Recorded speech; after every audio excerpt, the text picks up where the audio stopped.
개그우먼 이성미 씨 아시죠? 그분의 간증인데 제가 이 간증을 접하고 나서 제 자신을 돌아보게 됐어요. 문제는 저희 아이에게 있는 게 아니라 제가 문제였던 것이죠. 그래서 아이에게 고백했어요. 아빠 이제 잘하려고.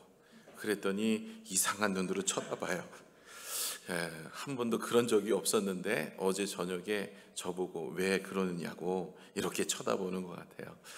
제가 이 영상 보면서 제 자신을 많이 회개했습니다. 문제는 다른 사람에게 있는 게 아니라 나에게 있구나.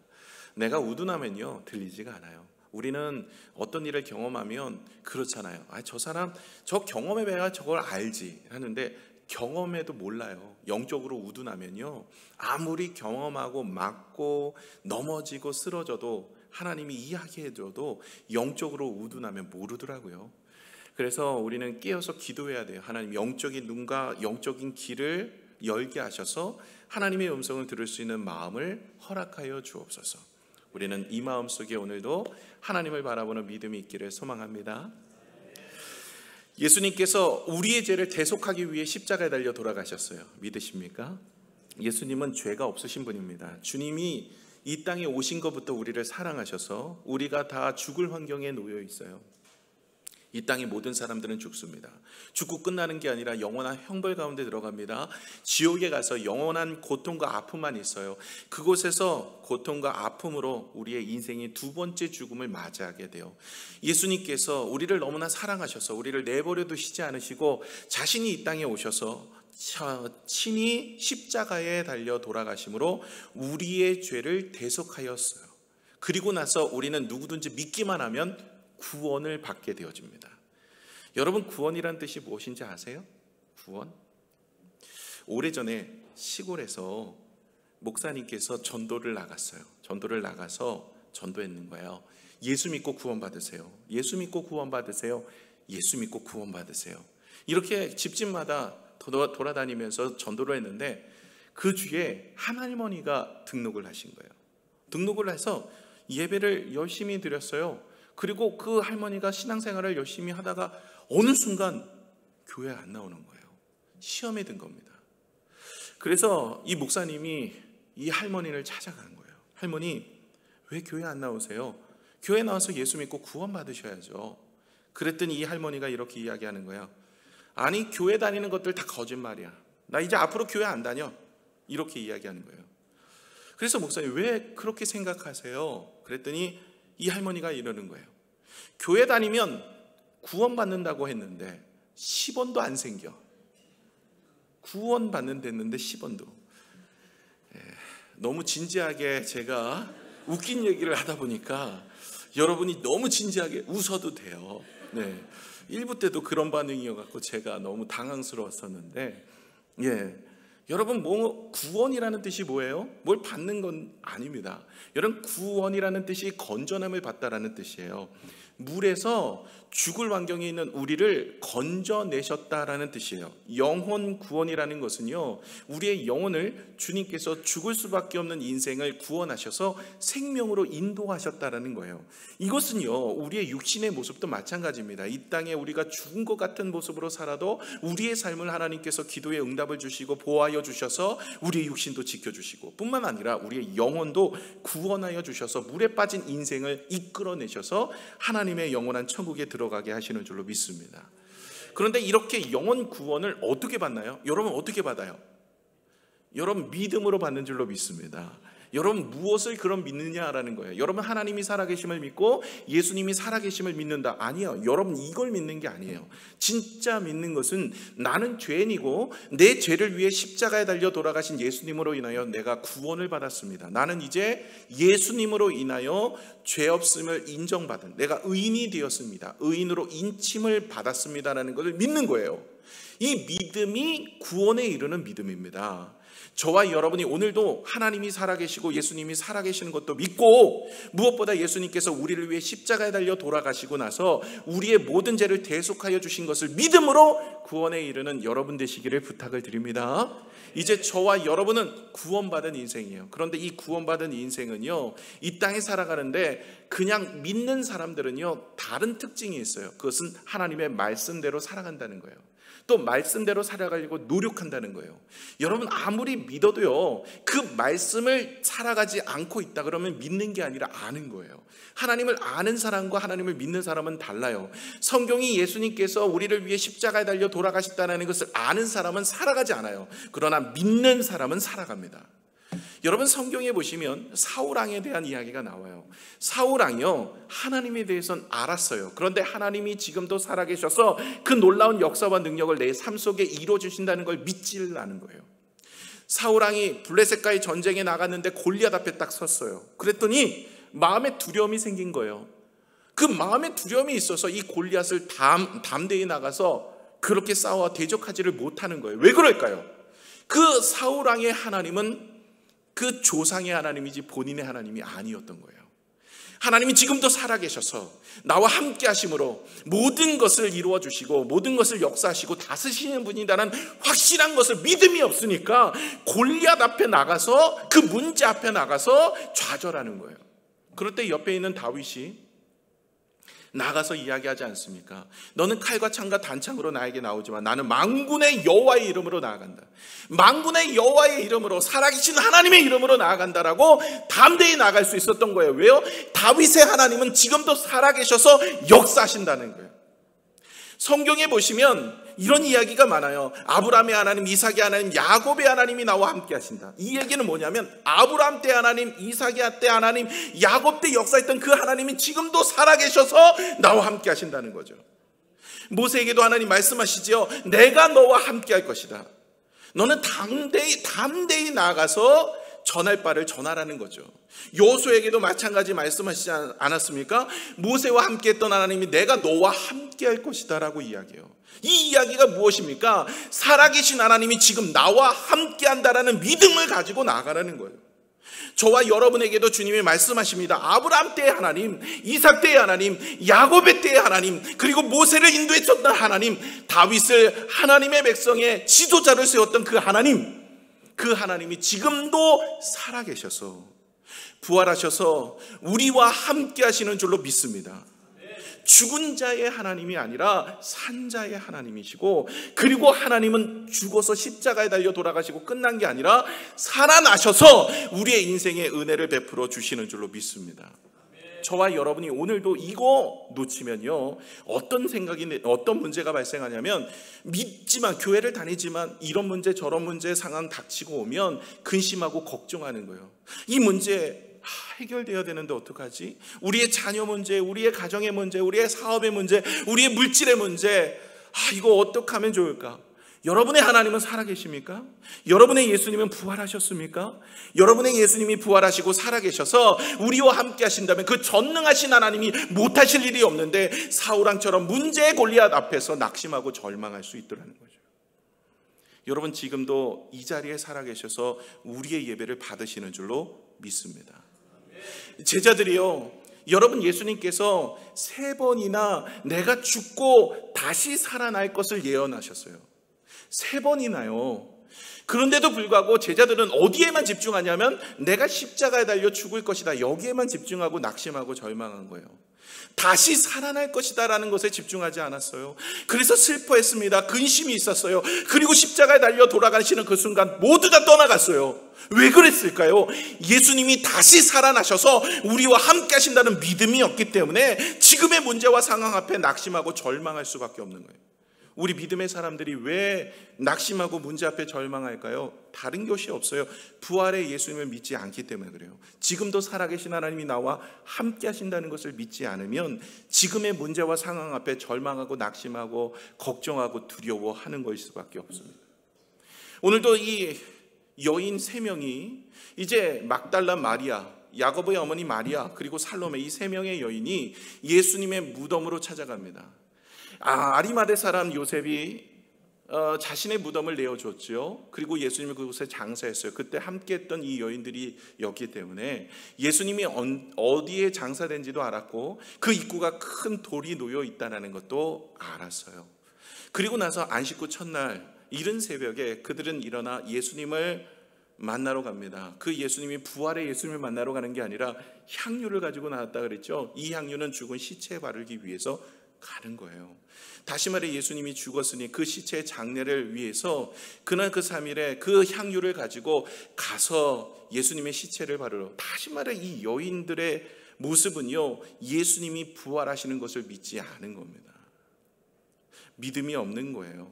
제자들도 그렇고요, 여인들도 그랬습니다. 예수님이 죽은 것에서만 그치고 다시 살아나는 것에 대한 거기에는 전혀 관심이 없어요. 저와 여러분의 인생도 오늘도 성경 안에서 내용에 있는 것들만 관심을 있어요. 2000년 전에 예수님이 어떻게 했더라, 2000년 전에 예수님이 이런 일들을 하셨더라, 성경 속에 하나님은 이런 일을 하셨더라. 그냥 그 하나님, 이전의 하나님, 그 구약에 계셨던 하나님, 신약 속에 계셨던 하나님, 그 예수님이 역사하셨던 그때의 하나님만 알고 있고, 진짜 살아계셔서 지금 나와 함께 하시는 하나님에 대해서는 우리가 알지 못하는 거예요.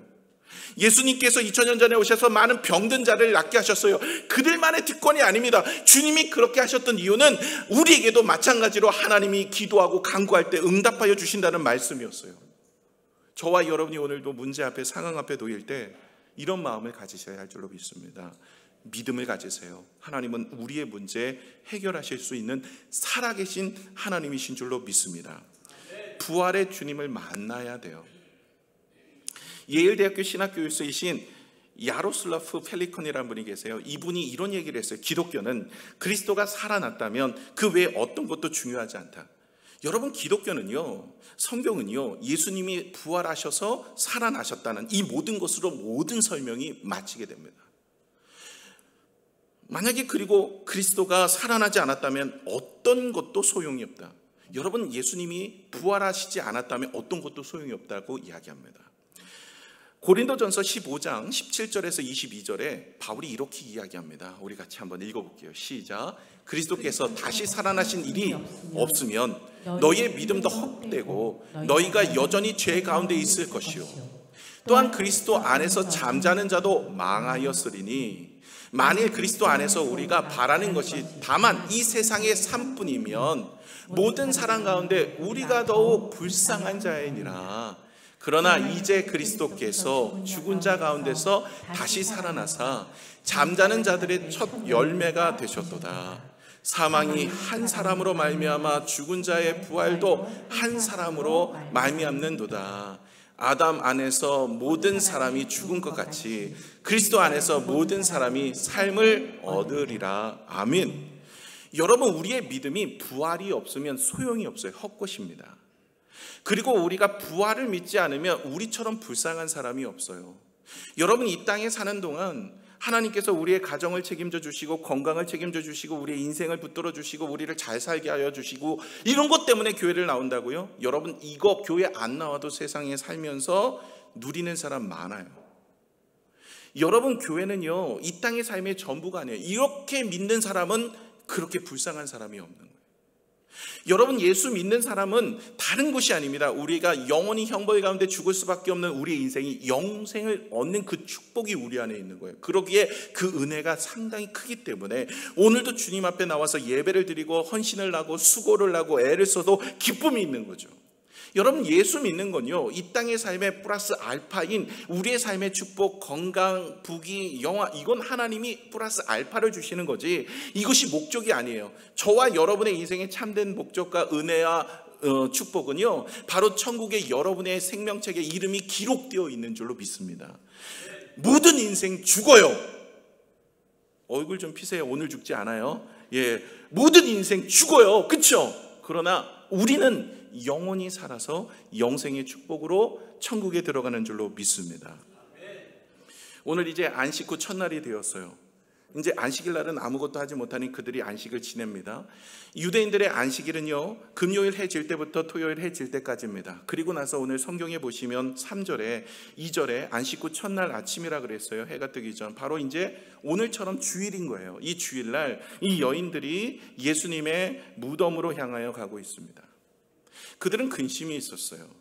어떻게 이 돌을 옮겨서 우리가 예수님의 시체에 들어갈 수, 그 무덤에 들어가서 예수님 시체에 향유를 받을 수 있을까? 여기에 이제 혈안이 된 거예요. 오늘 3절에 보시면. 그런데 가보았더니 벌써 무덤에 돌이 옮겨졌어요. 누가 옮겼을까요? 제가 한 건 아닙니다. 누가 옮겼어요? 예수님이 하셨죠. 주님이 그 문제의 돌을 옮기셨어요. 여러분, 영적으로 이 돌에 대한 것, 이 사람들이 지금 가면서 염려하고 걱정하는 것을 영적으로 풀어보면 이 돌은 죽음의 돌이요 사망의 돌입니다. 누구도 무덤에서 이 돌을 옮기고 나올 수 없어요. 그런데 이 돌을 주님께서 옮기고 죽음의 첫 열매로 부활하셔서 이제는 잠자는 자의 첫 열매로 살아나셔서 우리 모두 다 부활의 영광과 은혜를 누리게 하시는 줄로 믿습니다. 그래서 여러분, 부활의 주님을 믿는 첫 번째 은혜는 무엇이냐? 바로 우리에게 승리를 주십니다. 무엇에 대한 승리냐면 죽음에 대한 승리를 허락하여 주십니다. 저와 여러분 다 죽지만 그러나 우리는 죽음의 승리함이 있습니다. 이제는 우리는 죽어도 영원한 천국에서 영생의 축복과 은혜를 누리게 되는 줄로 믿습니다. 우리의 이 모습으로 부활하는 것이 아니라 다른 모습으로 부활합니다. 사실 이 모습으로 부활하면 하나님께 따질 게 참 많아요. 그렇죠? 여러분 생각해 보세요. 여러분의 얼굴을 가지고 평생 산다고 생각해 보세요. 천국일까요? 지옥일까요? 저는요, 하나님 왜 이런 모습으로 다시 영원한 생명을 누리게 하셨어요? 하면 따질 것 같아요. 하나님 바쁘셨나 봐요. 만들다가 마신 것 같아요. 뭐 이러면서 하나님 앞에 따지겠죠. 그런데 여러분, 천국에서는 다른 모양입니다. 다른 환경입니다. 새하늘과 새 땅으로 우리는 천사도 흠모할 정도로 우리의 삶에 은혜를 더하여 주십니다. 이걸 누가 주셨습니까? 예수님이 부활하셔서 승천하시고 우리에게 주시는 첫 번째 은혜가 바로 승리입니다. 죽음을 이기고 승리하게 하셨더라는 거예요. 중국의 진시황이 13세 때 황제 등극합니다. 38세 때 중국 전역을 이제 하나로 통일합니다. 최초의 왕이 되죠. 황제가 되어집니다. 이 진시황이 그러면서 무엇을 찾아 나서냐면 불로초를 찾아 나서는 거예요. 이런 좋은 환경, 뭐 권력도 그렇고 부귀와 영광도 그렇고 최고 하늘을 찌를 듯한 이런 일들을 자기가 평생 누리며 살아야 되겠다. 아니 영원토록 누리며 살아야 되겠다 싶으면서 그는 불로초를 찾아 나섭니다. 찾았을까요? 못 찾았을까요? 못 찾았죠. 끝내 그의 인생 50세의 생을 마감합니다. 사실 아무리 권력이 있고 능력이 있고 지혜가 있고요, 뭐 많은 것을 가져도 다 그의 인생 넘어지죠. 광화문에 가보시면 한 분은 앉아 계시고 한 분은 서 계시는 분이 계세요. 광화문 광장에 앉아 계시는 분 누구예요? 세종대왕. 서 계시는 분 이순신 장군입니다. 여러분, 그 사람들 대단한 사람들이었어요. 그러나 세종대왕 55세에 가셨어요. 그분 지옥 가셨죠. 예수 믿지 않았기 때문에. 그렇죠? 그래서 하나님 앞에 우리가 믿음의 역사, 은혜 가운데 서지 않으면 우리는 다 영원한 형벌 지옥으로 갈 수밖에 없는 인생이지만 주님께서는 우리의 죽음도 승리로 인도하여 주시는 줄로 믿습니다. 요한복음 11장 25절을 같이 한번 좀 읽어볼까요? 예수께서 이르시되 나는 부활이요 생명이니 나를 믿는 자는 죽어도 살겠고 나를 믿는 자는 죽어도 살겠고. 여러분, 우리가 죽어도 주님을 믿으면 우리는 부활의 은혜를 경험하게 되는 줄로 믿습니다. 우리의 영원한 생명, 우리는 죽음에서 승리함을 주님께서 부활로 인하여 우리에게 허락하여 주셨어요. 또 하나는 이 땅에 살면서 우리의 삶이 죽은 것 같은 인생일 수 있어요. 이 영혼도 구원하여 주시지만 우리의 육신의 문제도 구원하여 주시는데, 이 땅에 살면서도 숨을 쉬고 있지만 숨을 쉬고 있는 것조차도 고통스러운 인생이 있을 수 있어요. 그런 인생도 주님께서 구원하여 주시는 승리함을 허락하시는데요, 아브라함 링컨 여러분 아시죠? 사업에 실패를 했습니다. 주의원 선거 낙선을 했어요. 아내는 일찌감치 죽었어요. 심한 심근경색, 우울증이 찾아왔어요. 그의 실패를 보면 29번의 실패가 있었어요. 인생의 실패가 29번. 하원의원, 상원의원 선거에서 2번 다 실패를 봤어요. 그리고 부통령 선거도 낙선했습니다. 아들이 4이 있었는데 셋은 일찍이 죽었어요. 하나밖에 없어요. 그의 인생이 정말로 좌절과 절망투성이었어요. 친구들이 이야기합니다. 저러다 자살하는 거 아니야? 실질적으로 아브라함 링컨은 자살하려고 주머니에다가 그 수면제를 가득 넣고 다녔대요. 이거 먹고 죽겠다고. 어느 날 내가 때가 되면 죽겠다고. 그런데 그가 그렇지 않았어요. 나중에 그의 인생이 회복되죠. 그가 암울할 때 이렇게 고백해요. 나는 세상에서 가장 비참한 인생으로 살았다. 어떤 개선이나 향상을 기대할 수 없다. 인생의 막다른 골목에 내가 놓여있다. 인생의 막다른 골목. 그런데 어떻게 그가 이 미국의 아주 존경받는 대통령으로 세워질 수 있었을까? 그 능력은 무엇이냐? 비결은 무엇이냐? 한다면 그는 이렇게 고백합니다. 나는 성경을 읽고 죽음에서 부활하신 예수님을 만났다. 이게 중요합니다. 부활하신 주님을 만나면 그의 인생이 회복이 일어납니다. 우리의 문제와 상황에서 다 죽은 것 같고 더 이상 희망이라는 기력조차도 그 한 줄기의 빛도 없는 그런 암울한 인생의 막다른 골목도요, 부활하신 예수님을 만나면 다시 일어나는 구원의 은혜를 경험하게 되는 줄로 믿습니다. 우리의 육신의 구원, 영혼의 구원, 바로 예수님을 만날 때 일어나는 거예요. 우물가의 여인이 정말로 삶에 낙이 없을 때 주님을 만나 그의 인생이 회복되었어요. 우리의 인생도 하나님이 회복하실 수 있는 줄로 믿습니다. 우리의 모든 문제와 상황에서 죽음까지도 우리는 승리로 바꿔주시는 분이 누구십니까? 바로 부활하신 예수 그리스도를 만날 때 되어지는 줄로 믿습니다. 첫 번째는 이 승리를 주시고, 두 번째는 자유를 주세요. 어디에서부터요? 죄와 사망에서부터 자유함을 주세요. 오늘 5절 6절을 본문을 다시 한번 읽겠습니다. 무덤에 들어가서 흰 옷을 입은 한 청년이 우편에 앉은 것을 보고 놀라매 청년이 이르되 놀라지 말라, 너희가 십자가에 못 박히신 나사렛 예수를 찾는구나. 그가 살아나셨고 여기 계시지 아니하십니다. 보라, 그는 두었던 곳이니라. 아멘. 이제 이 세 명의 여인이 예수님의 무덤에 가보니까 돌이 옮겨졌어요. 들어가 보니까 한 사람이 앉아있는데 그 사람이 흰 옷을 입은 청년이에요. 천사죠. 그리고 그 천사가 이야기를 하는 거예요. 너희가 나사렛 예수를 찾는구나. 여기 있지 않고 부활하셨다 라고 이야기를 하면서 그에게 부활의 은혜를, 부활의 능력을, 부활의 기쁨을 전하여 준 것이죠. 죄와 사망에서부터 예수님이 부활하셔서 우리에게 자유함을 허락하여 주셨습니다. 여러분, 죄로 인하여 들어온 결과가 뭐죠? 사망, 죽음이에요. 두 번째는요, 이 땅에 살면서 엉겅퀴를 낸대요. 그 엉겅퀴가 우리를 얽매어서 수고하고 땀을 흘려야 먹을 수 있다라고 하나님께서는 아담에게 그런 저주를 허락하셔요. 이게 죄로 인한 결과예요. 여인들에게는요, 해산의 수고와 아픔이 있다는 거예요. 결과는 무엇이냐면 이 땅에 사는 동안 우리가 수고와 아픔과 눈물이 끊이지 않는 거예요. 주님을 떠난 인생이 바로 그거예요. 이건 죄에 대한 결과예요. 그런데 부활의 주님을 만난 이후에는 이런 슬픔과 아픔과 고통의 문제가 더 이상 문제가 되지 않는 거예요. 하나님께서 우리의 인생을 붙들어 주셔서 우리 인생에 이런 고통, 아픔, 슬픔, 눈물을 닦아주신다는 거예요. 천국에서뿐만 아니라 이 땅에서도. 그래서 예수님께서 이 땅에서 수고하고 무거운 모든 짐진 자들을 주님께서 내게로 오라 말씀하셨고, 그들을 치유하시고 위로하시고 그들과 함께 하셔서 그들의 삶을 붙들어 주시는 줄로 믿습니다. 스펄전 목사님이 하루는요, 길을 가다가 새장 안에 있는 새를 괴롭히는 한 소년을 발견하게 됩니다. 묻습니다. 얘야, 그 새를 어떻게 할 거니? 이 소년이 이야기합니다. 조금 가지고 놀다가 죽여버릴 거예요. 그러니까 이 목사님이 너무나 안타깝잖아요. 돈을 주고 그 새를 삽니다. 그리고 나서 그 새를 날려보내죠. 이 일화에 대한 의미가 무엇일까요? 바로 예수님께서 우리에게 이 사단이 우리를 놀잇감 삼아서 우리를 가지고 놀다가 끝내는 같이 지옥으로 가는 영원한 형벌 가운데 있는 우리의 인생을 주님께서는 자신이 몸소 이 땅에 오셔서 우리를 대신하여 십자가에 달려 돌아가셔서 그 형벌을 받으시고, 그리고 우리를 자유함을 허락하여 주셨습니다.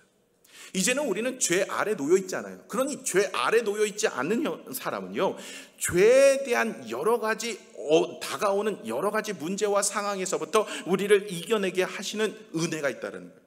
그래서 주님께서 우리에게 말씀하십니다. 이제까지는 내 이름으로 구하지 않았지만 너희가 이제부터는 내 이름으로 하나님께 구하라. 그러면 하나님께서 너희에게 주시리라. 이게 기도의 역사 아닙니까? 하나님께서는 이제는 기도의 응답을 주시겠대요. 하나님 아버지에게 기도하시면 하나님께서는 우리의 인생에 복을 주시고 은혜 주시고 힘을 주시고 능력을 허락하여 주시는 줄로 믿습니다. 저와 여러분의 인생에 부활의 주님을 만나고 나면 어떤 변화가 일어납니까? 기도의 믿음의 은혜를 가지고 하나님께 나아가서 우리의 문제, 우리의 상황, 우리의 자녀, 우리의 인생에 하나님이 주시는 은혜로 회복되게 되어지는 은혜를 경험하는 거예요. 더 이상 죄로 인하여 갇혀진 인생으로 살지 않는 겁니다. 탈무드에 나오는 이야기입니다. 새가 천지를 창조할 때, 여러 번 말씀드렸어요. 하나님이 세상을 창조하실 때 새가 원래는 날개가 없었대요. 날개가 없이 창조된 거예요. 그러니까 새가 쇼다리 아닙니까? 쇼다리가 되니까 너무나 보기도 좀 그렇고, 그렇죠? 그리고 빨리 못 달리는 거예요. 그래서 하나님 앞에 따졌어요. 하나님, 아니 이 토끼도 빠른 다리 있고, 아니 사자는 그 힘도 세고 이빨도 있고 곰도 그렇고, 아니 다른 애들은 좀 나름대로 이렇게 괜찮은데 나는 이게 뭡니까? 이 다리가 짧아가지고 빨리 달릴 수도 없고 힘듭니다. 하나님이 들어보니까 그럴만한 거예요. 그래? 그럴만하네. 그리고 날개를 달아주셨대요. 그러고 났는데 조금 있다가 이 새가 또 왔어요. 입이 이만큼 나왔어요. 그래서 입이 이만큼 나온 거예요, 새들이. 그래서 하나님 앞에 입이 나와갖고 왔어요. 하나님, 어찌 이럴 수 있습니까? 하나님, 내가 말하지 않았습니까? 다리가 짧아서 힘들다고요, 도망가기가. 그래, 내가 그래, 너 날개를 달아주지 않았냐? 근데 이 날개 때문에 무거워서 못 달리겠어요, 이러는 거예요. 여러분, 하나님이 날개를 달아주시는 이유가 뭐예요? 날아오르라고. 하나님이 얘기하는 거예요. 이 멍청한 새야, 날아오르라는 거야 라고 이야기했답니다.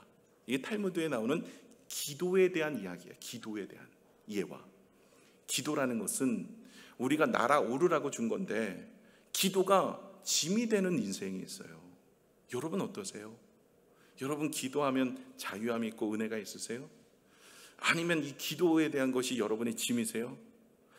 우리 청라 21세기 교회 나오니까 목사님이 새벽 기도 나오고 금요 기도 나오래, 안 나오면 저희 눈으로 저 봐, 저 이러면서 마음이 힘들어서 교회 22세기로 옮겨야 되겠다. 도저히 자꾸 목사님이 새벽 기도 나오고 금요 기도에 나오라고 막 애를 쓴다, 이러면서 마음에 근심이 있는 분들 계세요?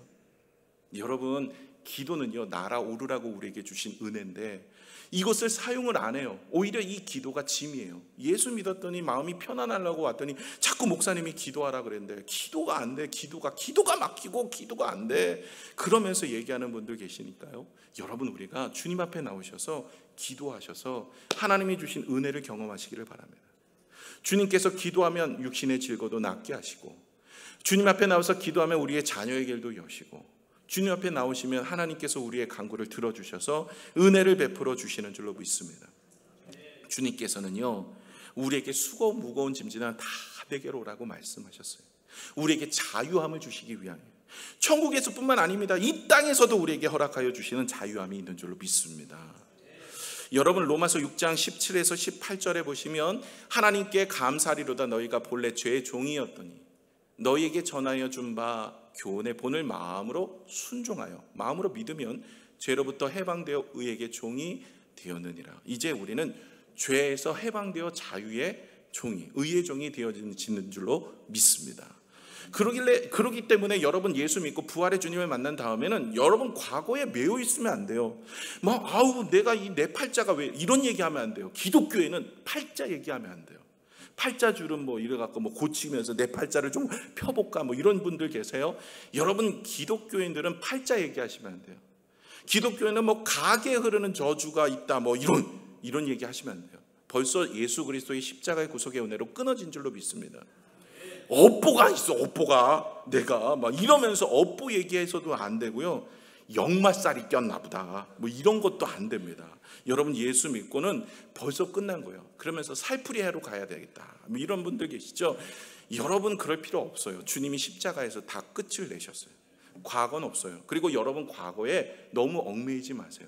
내가 과거에 이런 죄를 져서 내가 이렇게 하는가 보다 이런 생각을 하시는 분들 계세요. 여러분, 예수 믿고 벌써 과거는 주님이 다 지워버리세요. 이제는 우리는 주님 앞에 나간 줄로 믿습니다. 하나님이 주신 은혜 가운데 우리는 죄에서 자유함이 있는 줄로 믿습니다. 세 번째가 무엇이냐면 소망을 주세요. 여러분, 주님께서는 부활의 주님은 첫 번째 우리가 죄 사망에서부터 우리의 인생의 삶에서부터 승리함을 주십니다. 두 번째는 죄와 사망에서, 그리고 뿐만 아니라 우리의 인생의 죄의 결과에서 자유함을 주세요. 더 이상 우리의 문제, 그런 어려움, 여기에서 우리의 얽매여 사는 인생 아닙니다. 기도를 통해서 우리는 그 문제, 어려움, 상황 이겨낼 수 있습니다. 세 번째는 바로 소망을 주신다는 거예요. 새로운 시작입니다. 이건요, 천국의 소망뿐만 아니라 이 땅에서도 소망을 주세요. 오늘 7절을 같이 한번 읽어보겠습니다. 우리 본문의 7절입니다. 시작. 가서 그의 제자들과 베드로에게 이르기를 예수께서 너희보다 먼저 갈릴리로 가시나니 전에 너희에게 말씀하신 대로 너희가 거기서 배우리라 하라 하는지라. 아멘. 지금 오늘 성경에 보시면 예수님께서 언제 가시요? 부활하시고 나서 어디 가신대요? 먼저 갈릴리로 가신다라고 이야기해요. 이 이야기는요, 벌써 예수님께서 이전에 예언을 하셨어요. 마가복음 14장 28절에 예수님께서 십자가에 달려 돌아가시기 전에 이렇게 말씀하셨어요. 그러나 내가 살아난 후에 너희보다 먼저 갈릴리로 가리라.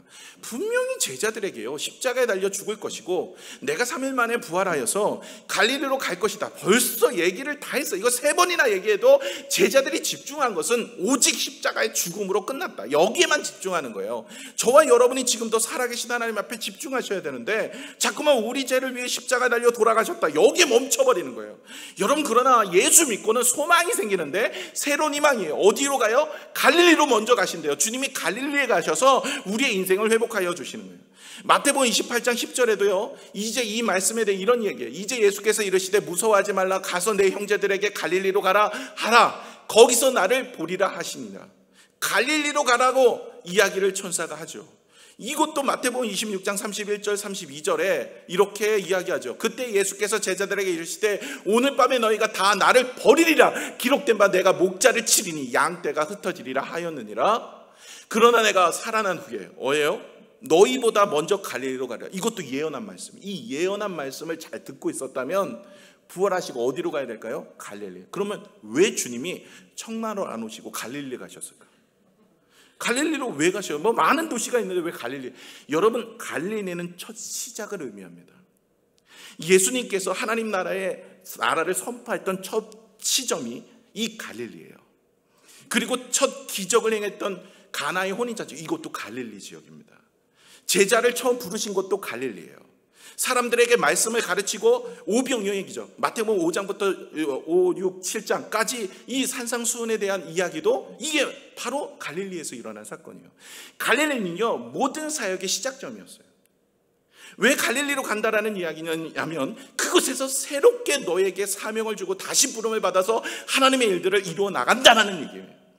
베드로가 부인하고 떠났을 때도 예수님께서 갈릴리에 가셔서 그곳에서 제자를 부르셔서 네가 나를 사랑하느냐? 내 양을 치라, 내 양을 먹이라, 내 양을 치라, 이러면서 그들의 사명을 다시 세워주셨어요.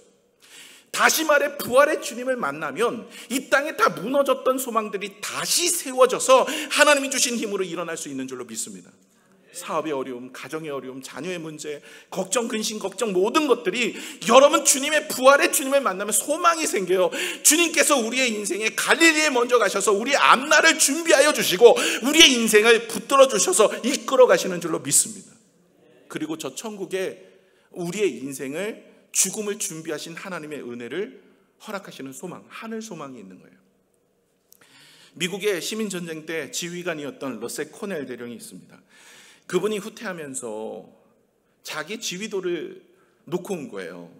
그 칼을 놓고 온 거예요. 너무나 안타까워서 용감한 소년에게 부탁을 합니다. 야, 네가 가서 나의 지휘도를 좀 가져왔으면 좋겠다. 이 소년이 목숨을 걸고 지휘도를 가져옵니다. 가져오다가 안타깝게 마지막 아군의 그 진지에 들어오기 전에 총에 맞아 쓰러집니다. 그때 이 대령이 가서, 코넬 대령이 가서 그 소년을 부둥켜 안습니다. 그 소년이 손에서 그 칼을 주면서 이렇게 이야기하는 거예요.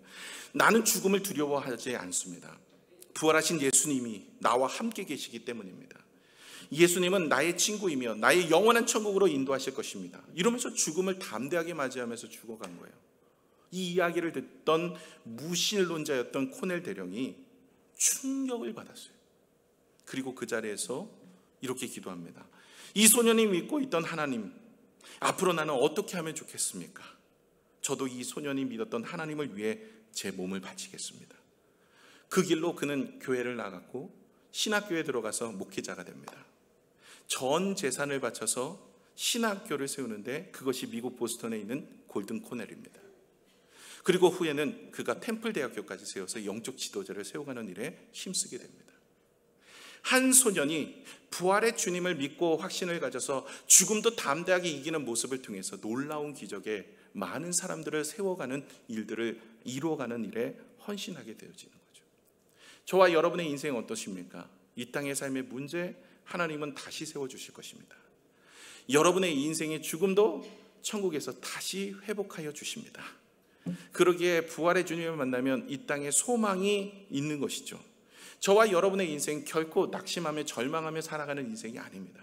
하나님의 부활의 주님을 만나면 은혜가 일어나게 되는 줄로 믿습니다. 마지막 예화를 들고 마치고자 합니다. 노벨상 수상자 라게르크 비스크라는 사람이 있습니다. 이분이 소설 바라바라는 소설을 썼어요. 그 바라바는 누구냐면 예수님 대신하여 풀려난 그 바라바입니다. 이 바라바는 밀란을 일으킨 죄수로 잡혀서 사형수가 됩니다.